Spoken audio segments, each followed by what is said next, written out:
Hi, we're Rob and Denise. Here's our story. What do you do when life doesn't turn out the way that you plan it? We actually turned to Jesus, crying out in earnest. We began to hear from him, trust, trust, trust. Now, we've all heard that, but let's be honest, how easy is that to do? Scripture after scripture came to us, and we couldn't ignore it. They told us to trust with all of our heart. Don't worry, pray. And God causes everything to work together for the good of those who love him and are called according to his purposes. Right? Right. We began to understand that we were being called to his purposes, something other than the life that we were struggling to keep up with. A few years ago, some people had prophesied over us and told us that we were going to travel and start a ministry. The scripture where Abraham was told, "Go to a land where I will show you," kept coming up to us. It came in prayer time, in our reading the Bible, and messages from church. We began to realize that we're being called to a nomadic RV lifestyle, which we love anyway. In the beginning of the year, there were a group of people that went to this website to find out. They would do this little test and find out what their word for the year was. I decided to pray about it and ask God what his word for me was. And I heard clearly the word fearless. The thing about fearless is you're oblivious to danger.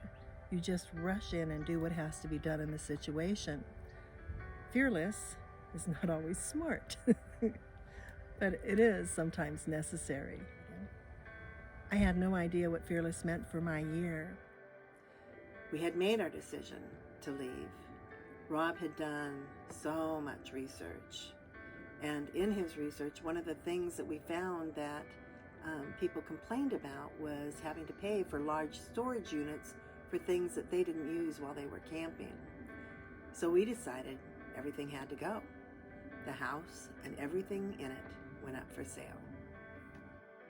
It's not an easy process to sell everything and go on the road. It was a painful shedding all of our things, and it took us a year to complete. It came down to the power of three. 3 crates, 3 boxes, and 3 suitcases was all that we were left with. Rob packed up the U-Haul and left for our sons in Washington. 2 days later, me and the cat left. We flew in to meet him. I had a much better flight than the cat did. You know, in my research, I'd looked for a Christian community amongst the RV lifestyle. But what I actually found was a few churches that were willing to let you park overnight for free if you did some work for them. We were looking for community. We thought about getting a sign that said breakfast and Bible study Wednesdays at 10 o'clock. We had a group of friends that were praying for us, and one of them came to us and said, "You know, I just keep hearing rest and relax. After all you've been through, just rest and relax." And I thought, yeah, rest and relax, that's what I need. I need some grandbaby therapy. So we went and saw our grandchildren. Well, after 2 months of grandbaby therapy, we landed back in California with a mission. In the next video, we will share the preparation and decisions that we made to buy an RV. So when Denise was talking about the power of 3, did she mention also the 600 pounds of essential items that we need to put in the motorhome? It was hard to drive around the familiar streets of a city that I'd lived in for 50 years, but it no longer belonged to me. Especially our house that now sheltered someone new. But as everybody knows, it's hard to have a bad day in a convertible!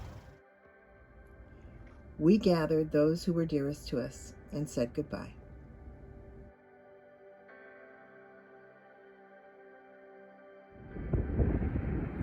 The longer we traveled, the more it became apparent that the power of 3 was about something more than 3 crates, 3 boxes, and 3 suitcases. It was the power of the Holy Spirit, the Father and the Son. It took us a year to sell our house, and we couldn't understand it. Houses with less attributes than ours and costing more sold all around us, and we weren't selling. Then we found out I had to have surgery. What would we have done if we were on the road when I needed surgery? Yeah, exactly. You know, another thing that happened is our motorhome. I mean, we were so excited. We got everything packed. And, you know, we were ready to go. Half a mile down the road, something broke on it, and we needed to repair it. And it'd been towed. Gosh, we were headed for the desert. We would have been in the middle of nowhere. So we know that God's hand was on that. Speaking of which, God's hand's on Rob's hand. Hopefully it blows a long way away. Yes.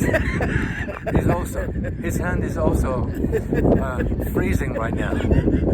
So what we're starting to understand, which you think we would know by now, is that you can't always see when you're in the middle of it where God is directing you. But once you get past it and you can look back, most of the time you can see God's hands on your little disasters that aren't really little disasters at all. They're saving you from bigger problems. Absolutely true. Anyway, Yeah. we will get back to you next month Yeah. with more. We got more. We got more. We've had the privilege of praying for a couple of Oh, people. that was awesome. Yeah, it was so neat. Oh gosh, that was so great. And right before we left, two people that we've been praying for, one of them let us know he was carrying a cross, and the other one let us know that he was reading the Bible. So yay, we're starting Yeah. to see fruit. We're really excited about this So whole excited. journey. And what's even great about it, these are young people. Yeah, yeah. They've got full of life's distractions, and yet they're finding time for the Lord. Amen. So Go thank you. God. Bye. Hey, if you like our videos and want to see what God is doing on our travels, subscribe to our channel. We want to build a community of nomadic friends, and we'd love for you to be part of it. And who knows, we might get to pray together. See you soon.